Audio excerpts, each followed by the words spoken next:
빌립보서 1장 12절에서 18절까지 말씀. 앞으로 한 4번 정도 빌립보서 1장, 2장, 3장, 4장 이렇게 해서 빌립보서를 한번 통으로 한번 먹는 시간을 가지면 좋을 것 같아요. 빌립보서 1장 12절에서 18절까지 말씀입니다. 한 절씩 교독하도록 하겠습니다. 다 같이 제가 먼저 읽겠습니다. 형제들이여, 내가 당한 일이 오히려 복음의 진보를 가져온 사실을 여러분이 알기 바랍니다. 내가 이렇게 사슬에 매인 것이 온 친위대와 다른 모든 사람들에게 그리스도 안에서 분명히 드러나게 돼 많은 형제들이 내가 매임으로 인해서 주를 신뢰함으로 두려움 없이 더욱 담대하게 하나님의 말씀을 전했습니다. 어떤 이들은 시기와 다툼으로, 또 어떤 이들은 좋은 뜻으로 그리스도를 좋은 뜻으로 전하는 사람들은 내가 복음을 변호하기 위해 세움 받은 줄을 알고 사랑으로 전파하지만,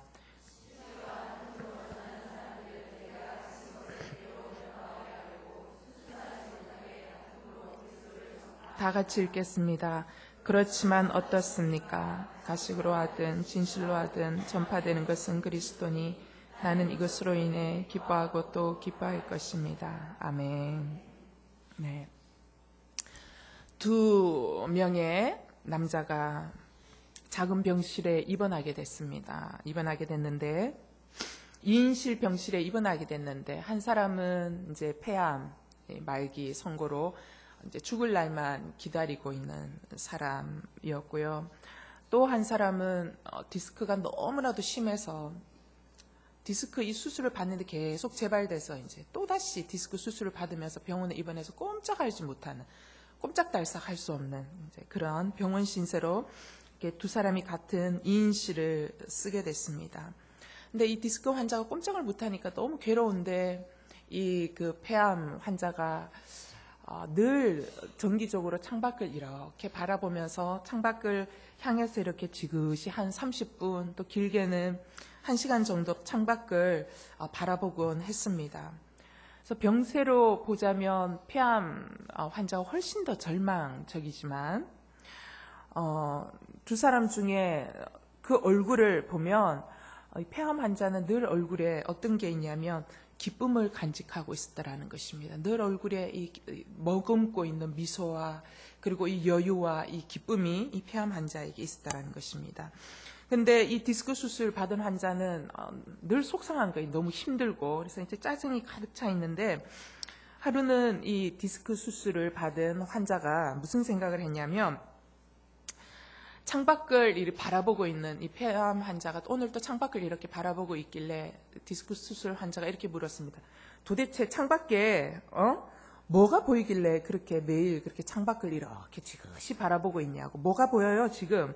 그랬더니 그 사람이 이 폐암 환자가 뭐라고 얘기하냐면 바깥에 호수가 있어요.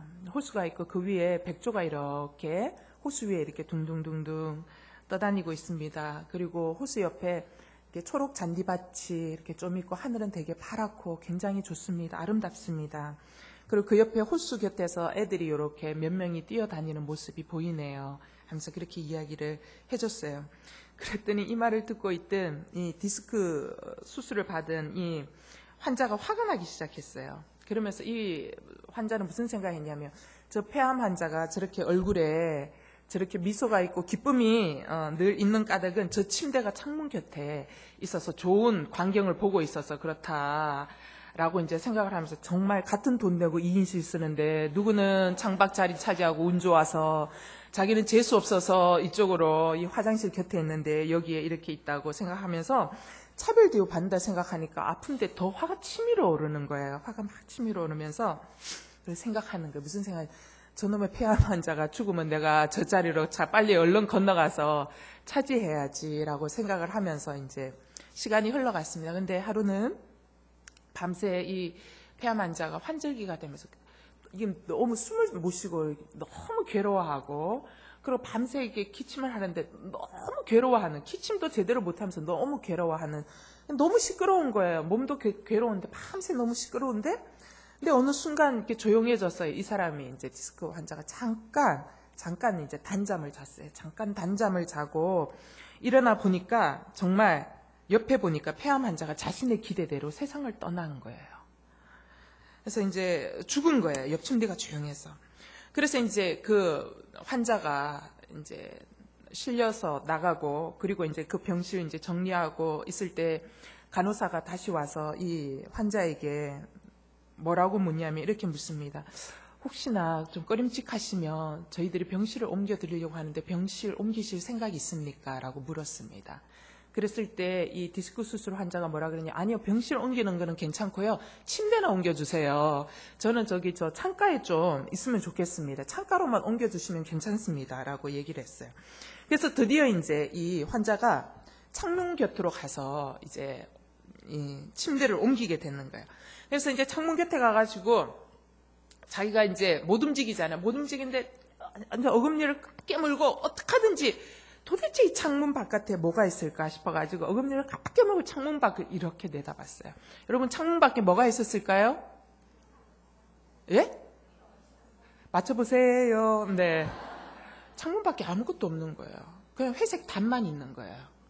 창문 밖에는 그냥 회색 단만 있는 이제 모습만 본 거예요.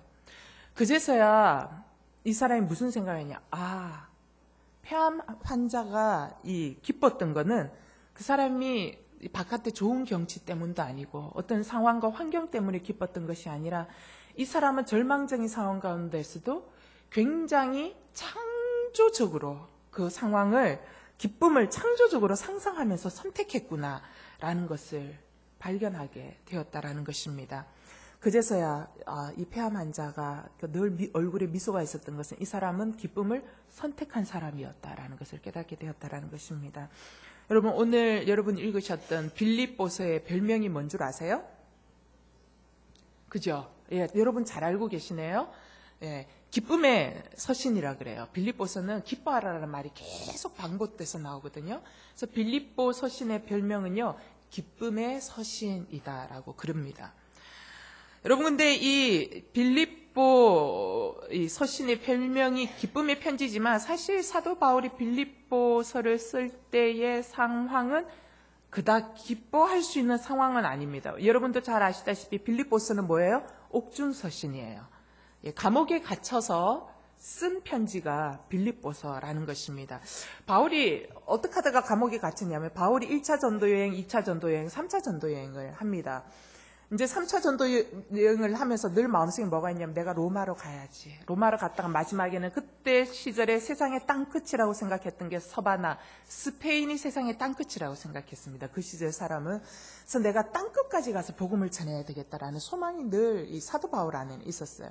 그러기 위해서는 내가 로마로 가서 전하고, 로마에서 모든 전 세계로 다 길이 통하니까, 그리고 로마에서 전화 와서 나는 땅끝이라고 생각하는 스페인에 갈 것이다라고 생각을 했는데 3차 전도여행을 끝나고 나서 3차 전도여행이 어려움이 있었지만 성공적으로 마치고, 그리고 나서 사도 바울이 예루살렘으로 갑니다. 예루살렘으로 가서 예루살렘 교회에 가서 3차 전도여행을 갔다 오고 난 이후에 선교 보고를 합니다. 선교 보고를 쭉 듣고 있다가 예루살렘 교회에 있는 유대인 크리스찬들이 들을 때, 우리는 사도 바울이 정말 그 모든 유대교의 이 모든 관습들을 다 폐지하고 하는 사람인 줄 알았더니 그게 아니었구나, 우리가 참 오해였구나라는 것을 다시 한번 확인하게 되는 계기가 되고요. 그러면서 야고보가 유대인들의 이 오해를 풀어주기 위해서라도 정결 의식을 좀 했으면 좋겠습니다라고 얘기를 한 거예요. 그러면서 이제 사도 바울이 예루살렘 성전에 들어가서 정결 의식을 해야 되겠다라고 생각을 하고 7일 정도를 정해서 정결 의식을 치르고 있는 중에 마침 사도 바울이 예루살렘 성전에 있는 동안에 어떤 사람이 있었냐면 에베소 사람 드로비모라는 사람이 예루살렘 성전에 그 사람도 우연히 있었던 거예요. 그런데 다른 유대인이 보면서 무슨 생각이냐면 이 사도 바울이 소문대로 가가지고 유대교는 폐지돼야 된다고 이야기하고 했던 저 이단아가 저 이방 사람까지 끌고 들어와서 예루살렘 성전을 더럽혔다라고 하면서 거기에서 소동이 벌어진 거예요. 여러분, 예루살렘 성전, 그때 당시 예루살렘 성전 입구에 가면 문구가 적혀 있습니다. 성전 입구 들어가는 문 입구에 뭐라고 적혀 있냐면 이렇게 적혀 있어요. 문구가 이방인은 성전과 그 군에 둘러진 경계를 넘어올 수 없음. 위반자는 극형에 처하고 책임은 본인에게 있음이라는 문구가 적혀 있습니다. 그런데 이방인이 들어오면 극형에 처할 수 있는 거예요. 로마의 법권 지역에 있었지만 로마는 이러한 종교적인 부분에 있어서는 사내들인 공회원에게 넘겨줬어요. 왜냐하면 이 지역이 너무 골치 아픈 지역이기 때문에 어느 정도 그러한 종교적인 분쟁에 대해서는 이거를 넘겨줬단 말이죠. 유대인들에게. 따라서 유대인들이 이 사람들을 죽일 수도 있는 권한이 있는 거예요. 그러면서 사도 바울이 끌고 왔다고 생각해서 극형에 취해줄 수 있는 이런. 그래서 예루살렘에 큰 소동이 일어난 거예요. 이게 이제 예루살렘에 있었던 로마인들에게 소식이 들린 거예요. 그러면서 로마 천부장 백부장이 이것을 진압하기 위해서 이 선동, 이 내란을 진압하기 위해서 옵니다. 그러면서 그때 거의 죽을 직전까지 갔던 사도 바울을 구해냅니다. 그러면서 알게 되죠. 사도 바울이 내가 로마 시민권자다라는 것들을 이야기하면서 이 사람을 보호하게 되면서 이 사람이 사도 바울이 가이사랴 빌립보에 2년 정도 감금이 되거든요. 감금되고 있다가 나중에 사도 바울이 나는 내가 로마 시민이기 때문에 로마 황제에다가 나는 상소한다. 내 이 재판권을. 그러니까 나는 로마 황제에게 가서 재판받겠다라고 하면서 죄수의 모양으로 결국은 배를 타고 로마로 입성하게 됩니다. 자신이 원했던 건 자유인의 모습이었지만 상황이 어쩔 수 없이 이렇게 가면서 죄인의 모습으로 이제 이 로마로 끌려가게 되는 것이 빌립보서의 배경이에요. 자, 이렇게 이제 죄인의 모습으로 로마에 끌려갔는데 로마의 감옥에 갇힌 상황뿐만 아니라 이거를 빌립보의 교인들 중에는 이거를 위로하는 사람들도 있었지만 이거를 틈타서 사도 바울을 폄하하는 사람들도 있었습니다. 그러면서 사도 바울이 갇힌 거를 위로하기는커녕 이렇게 폄하하는 그러한 일들이 있었고요. 두 번째는 빌립보 교회 안에 어떤 것들이 있었냐면 사도 바울이 당한 상황 중에는 사도 바울의 영향력을 없애려고 탈색시키려고 하는 자들이 있었다는 것입니다. 그래서 사도 바울이 사실은 기뻐할 수 있는 상황이 아니었다는 거죠. 또 세 번째는 뭐냐면 로마 감옥에서 자신이 내일이 어떻게 될지 모르는 상황 가운데 있었다라는 것이죠. 자, 이러한 것들로 봤을 때는 사도 바울이 기뻐할 수 없는 상황 가운데 있었다라는 것을 우리는 충분히 정황적으로 알 수 있습니다. 그럼에도 불구하고 사도 바울은 계속해서 뭐라고 얘기하냐면 내가 기뻐하고 또 기뻐한다 이렇게 표현하고 있습니다. 야, 기뻐할 수 없는 상황인데 사도 바울은 도대체 무엇 때문에 그는 이러한 상황 속에서도 기뻐할 수 있는 비결이 무엇이었을까 한번 찾아보자라는 거죠. 첫 번째, 사도 바울이 기뻐할 수 있는 기쁨을 할 수 없는 상황 속에서도 그가 기쁨을 선택하게 되었던 기쁨을 찾았던 첫 번째 이유는 뭐냐면 그는 하나님의 주권을 절대적으로 신뢰했다라는 것입니다. 12절 보면 뭐라고 나와 있냐면 형제들이여 내가 당한 일이라고 표현되어 있어요. 내가 당한 일이. 지금 사도 바울이 당한 일이 뭐예요? 죄수의 신분으로 로마에 끌려와서 어떻게 돼요? 감옥에 갇혀있는 생활입니다. 그 다음에 13절에 사도 바울이 자신의 처지에 대해서 뭐라고 얘기했냐면 내가 이렇게 사슬에 매인 것이라고 그가 자유롭지 못하다는 것을 표현하고 있습니다. 그죠? 꼼짝할 수 없는 상태를 표현하고 있어요. 그런데 사도 바울이 자신이 당한 일이 결과는 뭘 가져왔대요? 12절 보면 뭘 가져왔대요? 복음의 진보를 가져왔다라는 겁니다. 그리고 13절 사슬에 매인 것이 어떤 결과를 가져왔다고요? 온 친위대와 다른 모든 사람에게 그리스도 안에서 복음이 분명하게 드러나게 되는 계기가 되었다라고 얘기하는 거예요. 여러분, 사도 바울은 자기가 죄수로 로마에 끌려오는 것을 절대로 never want, 절대로 원하지 않았어요. 진짜 원하지 않았습니다. 그런데 어떻게 해요? 하나님이 그렇게 만드셨던 거예요. 그가 꾸었던 꿈은 뭐냐면 자유인으로 와서 자유롭게 돌아다니면서 예수 그리스도를 선포하는 게 자기가 꾸었던 꿈이에요. 그런데 하나님이 사도 바울을 죄수의 신분으로 끌고 온 거예요. 그런데 여기에 사도 바울조차도 전혀 눈치채지 못한 하나님의 너무나도 무서운 기가 막힌 주권적 섭리가 숨겨져 있었다는 것입니다. 자, 그러면 여기에 주권적 섭리가 무엇일까? 자, 그거에 대한 약간의 클루가 13절에 나와 있어요. 뭐냐면 내가 사슬에 매인 것이 온 친위대와 모든 사람들에게 그리스도 안에서 분명하게 드러나게 됐다.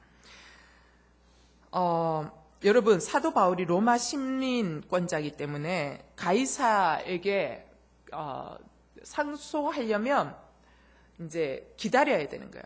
여러분, 로마 시민권자들이 가이사에게 상소하기 위해서 하는 사람이 사도 바울 한 사람뿐이겠습니까? 그렇지 않다라는. 많은 사람들이 가이사에게 상소해요. 그래서 황제의 재판을 받겠다라고 얘기하는 거예요. 시민권자로서 가질 수 있는 권리니까. 그러니까 이제 기다려야 하는 시간이 있는 거예요. 순번이 있는 거예요. 그 기다리는 시간이 2년 정도 기다립니다. 그러면서 뭐라고 표현하냐면 셋집에 머물렀다라고 표현해요. 여러분, 셋집이 전셋집, 월셋집, 여러분 이렇게 생각하는데 그게 아니고 뭐냐면 가택연금 상태라고 생각을 하시면 돼요. 가택연금 상태로 구류되어 있는 거예요. 그래서 셋집 정도에 머물면서 그가 기다려야 했어요. 특별히 사도 바울은요, 이 예루살렘에서 이 선동이 일어나고 문제점이 일어났기 때문에 그는 그냥 일반 그냥 범인으로 취급되지 않고 어떻게 생각하면 정치범 같은 범인으로 취급이 되어서 이 셋집에 머물면서 그 옆에 누가 감시를 하냐면은요, 친위대 군인이 감시를 합니다. 여기 나와 있잖아요, 여러분. 제가 13절에 읽었잖아요. 사슬에 매인 것이 온 친위대와 다른 모든 사람에게 분명히 드러났다라고 이야기하잖아요. 친위대들이 감시하고 있는 거예요. 여러분, 친위대가 뭔 줄 아세요? 친위대는 로마 황제 옆에 있는 군대예요. 말하자면 그냥 일반 군인이 아니고 귀족 계급의 군인이라는 것입니다. 군인 중에서도 어떻게 해요? 상위 계급의 군인이라는 것입니다. 근데 이들이 사도 바울을 감시했다라는 것이죠. 여러분, 이때 감시할 때 사도 바울은 밖으로 나가서는 복음을 전할 수 없어요. 왜냐하면 구류 상태예요. 가택연금 상태에 있기 때문에 복음을 전할 수는 없지만, 그러나 집 안으로 찾아오는 사람들은 자유롭게 만날 수 있습니다. 옆에 친위대가 24시간 지켜보고 있는 가운데 자유롭게 만날 수 있죠. 그래서 어떠한 방해도 받지 않고, 또 하나는 유대인들이 끊임없이 사도 바울의 생명에 위협을 가했습니다. 사도 바울이 죽을 고비를 수많이 넘기는 이유는 누구 때문이냐면 유대인들 때문이었거든요. 그런데 지금은 군인들이 딱 지켜주고 있기 때문에 어떻게 해요? 생명의 위협이 없이 오는 사람들을 자유롭게 만나면서 복음을 전할 수 있었다는 것입니다. 여러분, 이게 첫 번째 하나님의 놀라운 섭리였다는 것이고요. 두 번째는 더 놀라운 섭리는 뭐냐면요, 사도 바울이 그들을 지키고 있었던 황제의 친위대에게 복음을 전할 수 있는 기회가 있는 거예요. 여러분, 이 사람들이 듣기 싫어도 들어야 돼요. 왜냐하면 자기가 정해진 시간이 있어요. 그 다음 시간이 와야 교대를 하거든요. 그래서 4교대 내지 6교대라고 얘기를 해요. 그러면은 그 교대 시간을 자기는 그 자리 지키고 있어야 되잖아요. 사도 바울은 나갈 수는 없잖아요. 그 사도 바울은 뭐에 미친 사람이에요? 예수 그리스도의 복음을 전하는데 미친 사람이에요. 그러니까 이 사람이 듣거나 말거나 이 사람을 붙들고 계속 이야기를 하는, 복음을 계속 전하는 거예요. 그러니까 이 사람들은 듣기 싫어도 복음을 들어야 되는 거예요. 사도 바울이요, 자유인의 몸으로 왔으면 절대 이 사람들 못 만납니다. 여러분, 이 황제를 경호하는 친위대 그룹을 만날 수 없어요. 만날 수 없는데 이 사람이 죄인의 모습으로 왔기 때문에 이 사람들을 만나는 거예요. 이 사람들을. 그러면서 도저히 만날 수 없는 계층의 사람들을 만나게 되는 거예요. 너무 재밌는 거는요, 바울이 이걸로 인해서 로마 상류층에 복음을 전하게 되는 계기가 됩니다. 그 결과 빌립보서 4장 22절 찾아볼까요? 놀라운 이름이 나오죠. 하나님의 계획은 놀랍습니다. 4장 22절 읽어볼까요? 시작.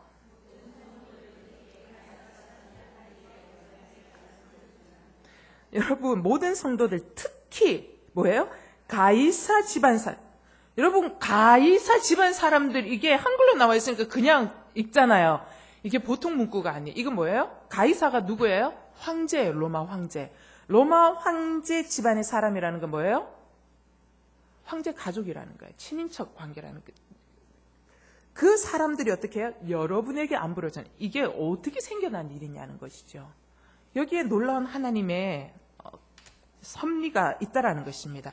로마 사회에 강력한 영향력을 끼칠 수 있는 사람들을 하나님은 사도 바울로 하여금 죄인의 모습으로, 죄수의 모습으로 끌려와서 감금됨을 통하여 그들에게 복음을 전할 수 있는 귀한 기회를 주었다는, 사도 바울조차 알지 못했던 숨겨진 하나님의 섭리와 주권적인 계획이었다는 것입니다. 아멘. 여러분, 이게 사도 바울이 자기는 알지 못했는데 이 감옥 생활 속에 맺혔던 이 열매가요, 어쨌든 이들의 씨앗이 민들레 홀씨처럼 퍼져서 나중에 약 200년 뒤에 로마 기독교가 국교로 되는데 굉장히 큰 지대한 영향력을 미쳤을 거라는 거죠. 한국이 아니고 세계 기독교 교회사에 놀라운 하나의 획을 긋는, 마치 민들레 홀씨 씨앗을 하나를 딱 심는 그런 놀라운 포석과도 같은 장면이라는 것입니다. 사도 바울은 그것을 전혀 알지 못했지만 하나님은 1년 뒤를 계획하시는 분도 아니고 2년 뒤를 계획하시는 분도 아니고, 어떻게 하나님은 10년 뒤, 100년 뒤, 200년 뒤를 내다보시면서 인생의 포석을 두시는 분이시거든요. 그러니까 여기에 이러한 포석을 하나님께서 미리 두고 계신다는 것이요. 사도 바울이 원치 않았던 죄인의 모양으로 오게 하심으로 이런 놀라운 사건들을 만들어가게 되셨다라는 것입니다. 따라서 여러분, 내가 여기서 말하고 싶은 것은 뭐냐면, 지금 내가 당하고 있는 나의 상황은 어떤 상황이다? 그래서 가장 좋은 상황이라는 것입니다. 여러분, 감사할 수 없는 상황이 있지요. 그죠? 기뻐할 수 없는 상황이 있는 거예요. 그런데 기뻐할 수 없는 상황이지만 뭐예요? 여기에 하나님의 놀라운 주권적인 개입과 계획이 있다라고 믿는 순간 뭐가 돼요? 그 상황은 어떻게 해요? 최선의 상황이 되는 거예요. 최선의 상황. 하나님은 여러분을 사랑하십니다. 여러분은 자녀를 키워보셔서 아시잖아요. 여러분 자녀에게 최악의 상황을 주세요. 비록 그 자녀가 내가 매를 들지언정, 매를 맞을 때 그 자녀는 무슨 생각? 난 지금 최악의 상황이야 라고 생각하지만 매를 드는 그 순간은 어떤 상황이에요? 여러분이 생각할 때는 우리 아들의 장래 10년, 20년 뒤를 우리도 생각하면서 지금 이 매를 드는 이 순간은 최선의 상황이잖아요. 그죠? 너 죽으라고 매 때리는 엄마가 물론 있어요. 예, 인간이 죄악이니까. 그러나 최소한 우리가 제정신 든 엄마라면 그렇지 않잖아요. 그죠? 우리는 그런 관점을 가지고 자녀들을 양육한단 말이죠. 따라서 하물며 하나님이 내게 주시는 이 상황이 얼마나 최선의 상황이겠냐라는 것입니다. 그러나 다만 하나님의 그 주권적인 계획과 섭리를 믿지 못하면 모든 상황이 최악으로 보입니다. 모든 상황. 그냥 잘 먹고 잘 살고 좋은 차 벤츠 끌고 집 한 40몇 폭의 자이에 살고, 그 다음에 애들 스카이대 막 쫙쫙 들어가주고, 막 연봉 기본적으로 한 7, 8전에 1억 정도 때려주고, 막 이렇게 해야 우리 눈에는 잘 되는 것 같지만 그 인생이 망하는 인생이에요, 여러분. 진짜 망하는 인생이거든요. 하나님 우리에게 가장 좋은 상황을 준다라는 것이. 따라서 지금 내가 맡고 있는 상황은 내가 알지 못하는 미래의 어떤 축복을 위해서 하나님 특별히 예비하신 자리라는 것을 여러분 신뢰할 수 있게 되기를 바랍니다. 로마서 8장 28절 내가 너무 좋아하죠. 우리가 알거니와 하나님을 사랑하는 자 곧 그 뜻대로 부르심을 입은 자들에게는 모든 것이 합력하여 선을 이루느니라. 모든 것이 합력하여. 저는 제가 상황이 보이지 않고 이해가 되지 않을 때 저는 언제나 이 말씀을 붙듭니다. 왜냐하면 10년 뒤, 20년 뒤를 지나봐야 그 상황이 이해가 되거든요. 뭔지는 모르겠지만 심포니 오케스트라 연주할 때 그죠? 다 합쳐져서 굉장한 교향곡을 만들어 가듯이 이 상황 저 상황 이게 합쳐져서 내 인생의 심포니 교향곡을 만들어 가실 하나님을 신뢰하는 그 말씀이 바로 이 로마서 8장 28절의 말씀인 것이에요. 그래서 하나님의 주권을 믿는 사람들은 어떻게 해요? 어떠한 상황도 결코 우연이 아니다라는 것이죠. 철저한 하나님의 인도하심이다라고 인식하는 것입니다. 여러분, 하나님의 철저한 인도하심으로 지금 내게 주어진 상황이 만들어진 것이라면 여러분, 그 상황은 내게 최선의 상황, 최고의 상황인 것입니다. 바울이 그랬어요. 여러분, 바울이 복음 때문에 감옥에 갇혔지만 감옥으로 인도하신 하나님의 주권을 믿고 따랐어요. 사도 바울의 고백은 그냥 나온 고백이 아닙니다. 여러분, 제가 오늘 제목을 뭐라고 얘기했어요? 기쁨 찾기라 그랬어요. 여러분, 기쁨은 그냥 주어지는 것이 아닙니다. 여러분, 기쁨은요, 적극적으로 찾으셔야 돼요. 기쁨을 찾을 때, 그렇잖아요. 진짜, 얼마 전에, 이재훈 목사님 설교할 때, 왜 십자수 놓으면, 위에서 보면 그림이 보이는데, 밑에서 보면 막 왔다 갔다 실이 엉켜가, 이 도대체 뭐야, 이게 엉망진창이지, 이게 그림이냐 되겠어. 그러나 뒤집어 보면, 그 그림이 보이는 것처럼, 정말 이 하나님의 이 주권을 믿는 사람만이 기쁨을 찾는 거예요. 기쁨을 끊임없이 찾으면은요, 막 얽히고 설켜 있는 막 이 실들이 뒤집어져서 아름다운 그림이 보여지기 시작한다라는 것입니다. 그래서 우리는 여러분, 능동적으로 기쁨을 찾아야 됩니다. 이 사도 바울이 인도하신 하나님 주권을 믿고 따랐기에 뭐예요? 기쁨을 찾기 시작한 거예요. 그래서 사도 바울이 나는 이제 감옥에 갇히시니까 끝이다. 이제 전도도 못하고 이게 뭐냐. 이거 나 갇혀가지고 아무 데도 못 나가고 이게 끝이다 라고 생각했으면 그는 거기에서 끝이에요. 그런데 뭐지? 분명히 복음은 매이지 아니하는데, 그러나 나는 복음의 열정을 갖고 있는데, 복음을 전하기 위해서 나는 사도로 부름을 받았는데, 그러나 복음은 매이지 아니하는데 나는 매이는 신세로 이곳까지 왔다. 이게 뭘까? 여기에 있는 하나님의 주권과 계획은 뭘까? 가만히 생각하니까 답이 보이기 시작한다라는 것입니다. 그 답이 뭐예요? 그래, 감옥에 갇혔어도 내가 할 수 있는 게 뭘까 봤더니 나 유대인들이 나 죽일 수 없구나. 그러면 바깥에 있는 사람들 끊임없이 불러들여야지. 나는 안전하게 복음을 전할 수 있구나라는 거 하나 발견했고, 편안하게 생명이 위협받지 않고 2시간이고 3시간이고 4시간이고 강론할 수 있겠구나. 또 하나, 이들에게, 정말 친위대에게 실컷 복음을 전할 수 있겠구나. 괴롭더라도 귀에 딱지가 않도록 저들을 예수 영접할 수 있을 때까지 내가 끊임없이 이야기할 수 있겠구나라는 것을 생각하면서 감사할 수 있었다라는 것입니다. 예, 그래서 감옥 속에서도 여전히 생명을 낳는 인생으로 살아갈 수 있었다는 것입니다. 여러분, 하나님의 주권에 대한 철저한 신뢰를 가질 때 어떠한 상황 가운데서도 정말 숨겨진 하나님의 길들이 보이게 될 줄 믿습니다. 두 번째, 사도 바울이 어떻게 이 기쁨을 찾을 수 있었을까? 두 번째 이유는 뭐냐면 하나님의 눈으로 해석하기 시작했다는 것입니다. 여러분, 좋지 않은 환경, 그리고 두 번째, 잘못된 인간관계, 틀어진 인간관계 중에서요, 사람들이 가장 힘들어하는 게 뭔 줄 아세요? 어떤 걸 것 같아요? 인간관계, 틀어진 인간관계가 제일 힘들어요. 그래서 보통 사람들이 상황은 관계가 좋으면 넘어갈 수 있어요. 근데 더 힘든 시험이 뭐냐면 관계가 틀어지는 거거든요. 근데 지금 사도 바울 같은 경우에는 상황도 힘든데 뭐냐면 관계의 틀어짐이 나타나기 시작하는 거예요. 오늘 빌립보서 말씀 보니까 바울 역시 인간관계의 시련을 늘 경험하고 있었던 사람 같아요. 15절 보니까 어떤 이들은 시기와 다툼으로 그리스도를 전파했다. 17절, 그들이 시기와 다툼으로 그리스도를 전파한 이유는 뭐냐면 바울이 갇힌 것에 괴로움을 더하게 하려고 그랬다라는 것입니다. 여러분, 사도 바울이요, 초대교회에서 대단한 사도였거든요. 그래서 사도행전 말씀을 보면 13장 이후로 모든 말씀의 주인공이 사도 바울이에요.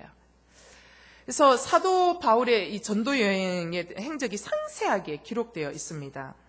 근데 이것을 보면서 우리가 추측할 수 있는 건 사도 바울이 너무나도 유명했기 때문에 아마도 그를 시기하고 모함하는 사람들도 굉장히 많았다라는 것입니다. 그의 사도권에 대해서 아주 의심하면서 그의 명예를 일부러 훼손시키는 사람들도 굉장히 많았던 거예요.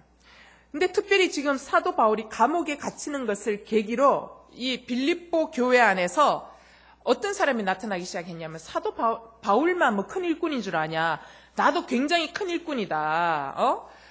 사도 바울만 복음 전하면서 사람들 전도하는 줄 아냐. 나도 전도 잘한다. 하면서 사도 바울보다 내가 더 큰 하나님의 일꾼임을 드러냄으로써 빌립보 교회 안에서 자신의 세력을 장악하고 싶어하는 세력들이 있었다라는. 그들의 전도의 마음은요, 순전하지 못했어요. 영혼을 사랑하는 마음은 아니었던 것 같아요. 그래서 사도 바울보다 자기가 더 빌립보 교회 안에서 권위를 행사하고 싶어서 더 전도에 힘썼던 것 같아요. 그러면서 사도 바울을 코너로 몰고 빌립보에서의 그 사도 바울의 위치, 빌립보에서의 사도 바울의 이 권위들을 내려놓게 함으로써 자기가 우위권을 점령하고 싶어서 사도 바울을 코너로 이제 몰고 싶어 했던 것들이 있다라는 것입니다. 여러분, 사람이 서러울 때가 언제냐면요, 내가 진짜 힘들고 외로울 때, 정말 힘들 때 누군가가 그때 나를 좀 도와줬으면 좋겠는데 나를 외면하고 모른 척할 때, 그때 굉장히 힘들거든요. 저는 이제 그런 것들을 좀 경험해 본 적이 있는데, 10대 때, 고등학교 때 이제 저희 집이 굉장히 사상 누각처럼 굉장히 계속 망하고 계셨을 때 있었어요. 계속 끊임없이 주님이 불기 시작하고 또 불고 또 불고 또 불고 하니 계속 내리막길로 겪을 때에, 그 전에 이제 잘 살고 아버지 살아계실 때는 끊임없이 우리 집에 와서 막 이렇게 도움을 요청하고 막 하고, 아버지가 또 그들에게 또 집도 제공해주고 교육의 기회도 제공해주고 친척들에게 밥도 주고 언제든지 오라고 하면서 항상 이렇게 방을 제공해주고, 저희 엄마도, 친정 엄마도 그렇게 늘 하고 그랬는데, 아버지 돌아가시고 집안이 왕창 내려가기 시작하니까 사람들이 그렇게 많이 모여들던 사람들이 안 보여요. 안 보이는 거예요. 그리고 정말 도움을 요청했을 때 도와주질 않더라고요. 그러면서 굉장히 마음이 굉장히 많이 힘들고 어렵더라고요.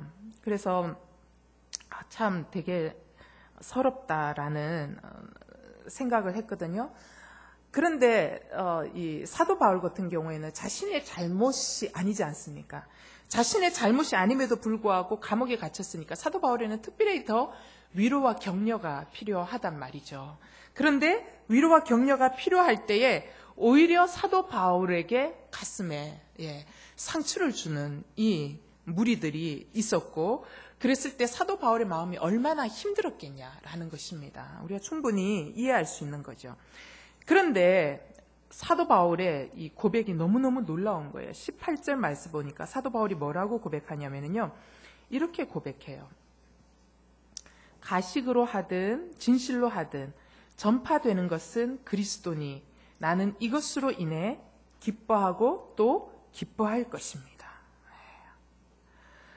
여러분, 자신을 반대하는 이런 사람들이 하는 얘기를 들으면서 사도 바울 그 별거 아니다라고 막 얘기하면서 자기를 막 깎아내리고 폄하하는 이야기를 계속 듣고 있었어요. 들으면서도 사도 바울은 여전히 기뻐할 수 있었다는 것입니다. 어떻게 기뻐할 수 있었냐? 사도 바울은 자신의 느낌, 그 다음에 자신의 처지, 자신의 상황보다 하나님의 관점으로 바라보기 시작했다는 것입니다.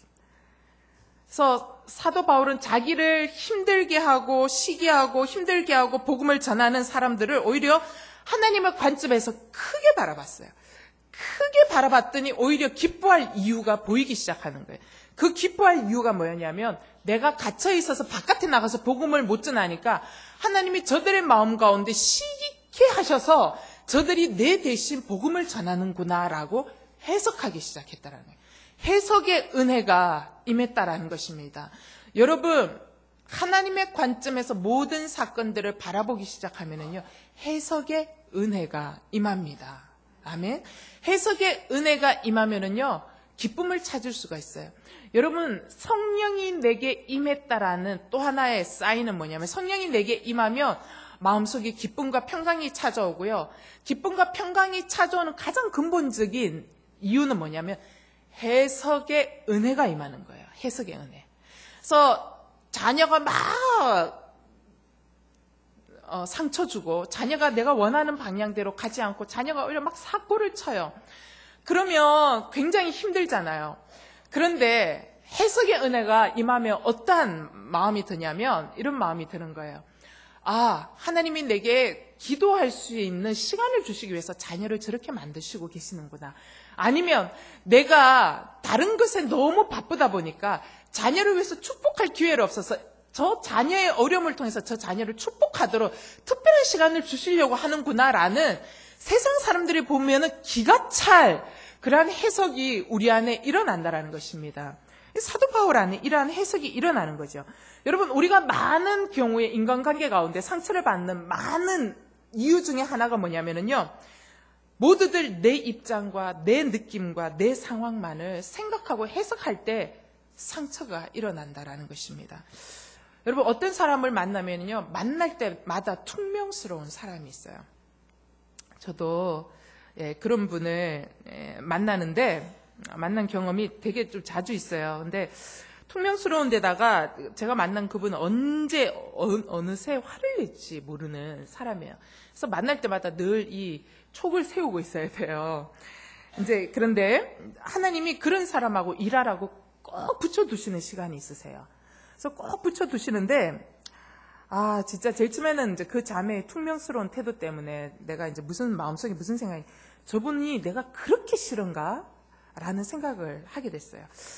그러다가 이제 그분 이제 만날 때마다 저도 마음이 안 편하니까 기분도 안 좋고 좀 막 속상하고 이제 막 그런 거에 겉으로 표현은 못하지만, 그런데 기도하는 가운데 하나님이 저 사람하고 꼼짝없이 1년을 가도록 진짜 나에게 붙여주셨는데, 아, 이걸 붙여주신 게 우연이 아닌데 이거 어떻게 하면 좋을까라는 생각으로 기도하는 중에 무슨 생각이 들으냐면, 아, 하나님이 이번 기회에 저런 사람도 한번 감당해 보라고 내게 그릇을 넓혀주실 기회로 주셨구나라는 생각이 드는 거예요. 그래서 여러분, 피할 수 없으면 즐기라 그러잖아요. 그래서 그래, 내가 피할 수 없으면 즐겨야 되겠다, 이 상황을. 그런 생각을 한 거예요. 그래서 1년을 이 상황을 즐기리라 라고 마음에 작정을 하고, 그 자매가 퉁명스럽게 얘기하고 막 그래도 퉁명스럽게 하면 할수록 어떻게 해요?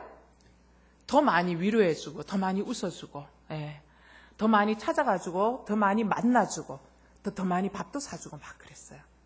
그렇게 하면서 그 자매하고의 관계가 맺어지는 거예요. 그리고 그 자매가 어려울 때마다 사실은 진짜 제 발로 뛰면서 도와줬어요. 그러니까 그 자매가 집안 식구들하고도 관계가 너무 안 좋은 거예요. 그러니까 그 집안에서도 자기가 살 수 없다고, 나오는데 자기 있을 곳이 없다라고 저들은 이제 방을 구해달라고. 그러면 돈은 있냐? 돈도 없대요. 그래서 어떻게 하면 좋을까 이제 막 고민을 하다가 그때 마침 하나님이 좋은 사람을 연결해줘서 그 이제 집을 제가 이제 소개를 해서 이제 자매가 들어가게 됐어요. 이제 은혜로 들어가게 된 거죠. 그래서 이제 은혜로 들어가서 이제 그 자매가 거기서 이제 생활하는데, 거기에서도 그 자매가 이제 은혜로 베풀어 주신 사람에게 잘해야 되는데, 거기에서도 관계가 어려워서 그 은혜로 베풀어 주신 사람이 너무 마음고생을 많이 하는 거예요, 이 자매 때문에. 그래서 제가 이제 소개시켜 줬는데도 굉장히 좀 마음이 많이 어려웠어요. 어쨌든 제가 이제 그 자매랑 1년을 지나면서 그 자매가 변하는 것들을 봤어요.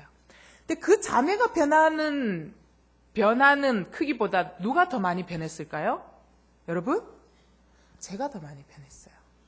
그래서 하나님이 그런 사람을 붙여줌으로써 어떻게 하냐면은 저를 더 많이 변화시키게 하시더라고요. 그래서 조금 더 그릇을 크게 하고 나면 그 다음에 어떻게 해요? 좀 더 강하신 분을 붙여주세요, 하나님이. 좀 더 강한 분을 붙여주고 거기에서 또 정말 지옥 같은 훈련을 통과하게 하세요. 그러고 나서 또 어떻게 더 센 분을 보내주세요. 이제는 단체로 보내주세요. 단체로. 한 사람이 아니고 단체로 보내주거든요. 단체로 보내줄 때는 진짜 사방이 다 적으로 다 둘러싸인 것 같은 진짜 그러한 경험들까지 하게 돼요. 근데 그거를 묵묵히 참고 기도하면서 통과하면은요, 은혜의 시간이 와요. 진짜예요. 하나님 그걸 기억하시거든요. 그 이후 시간에 하나님이 은혜를 부어주세요. 그 이후 시간에는 치유해 주세요. 그 이후 시간에는요, 좋은 사람들을 붙여주세요. 그래서 그 고난의 시간 지나왔던 내 마음을 이렇게 만져주세요.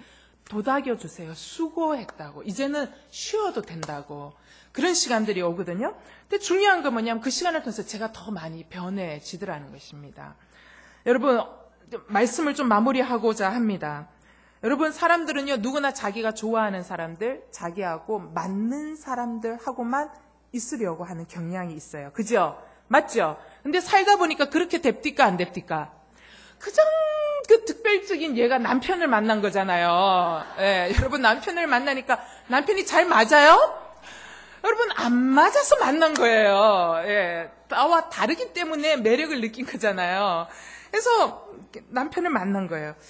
그런데 이럴 때 여러분, 내 감정, 내 느낌보다 어떻게 해요? 하나님의 관점에서 생각하셔야지만 여러분 기쁨을 찾을 수 있어요. 여러분 기쁨을 찾으면 성령이 여러분의 삶 가운데 일하시는 것이 보인다니까요. 아멘? 그래서 기쁨은 능동적으로 찾아야 되는 거예요. 사도 바울처럼 능동적으로 찾아야 된다는 것입니다. 여러분, 이런 묵상이 있을 때에 하나님은 왜 이 사람을 내게 붙여줬을까? 이런 묵상이 있을 때에 사도 바울처럼 가시 같은 그 사람 때문에 오히려 기뻐하고 감사할 수 있는 힘이 생기는 줄 믿습니다. 따라서 내 느낌과 내 관점 속에서 타인을 평가하지 마시고 내 느낌과 내 관점 속에서 사건도 해석하지 마시고 어떻게 해요? 하나님의 관점에서 넓게 보시고 하나님의 관점에서 이것을 통해서 하나님 내게 뭘 주시려고 이 훈련을 주시는가라고 생각할 때에 모든 것이 감사로 받아지게 될 줄 믿습니다. 따라서 여러분 어떠한 상황 속에서도 기뻐할 수 있는 제목을 찾을 수 있는 저와 여러분 되시기를 바랍니다. 자, 제가 아까 두 가지 이야기했죠. 어떻게 하면 기쁨 찾기를 할 수 있는 하나님의 눈으로 모든 상황을 해석하십시오. 그 다음에 두 번째는요. 하나님의 주권을 신뢰하십시오. 아시겠습니까? 이 두 가지를 갖고 있으면요. 기쁨 찾기를 할 수 있습니다. 우리 오늘 말씀 생각하면서 고백으로 드리는 예배로 하나님 앞에 나아가시겠습니다.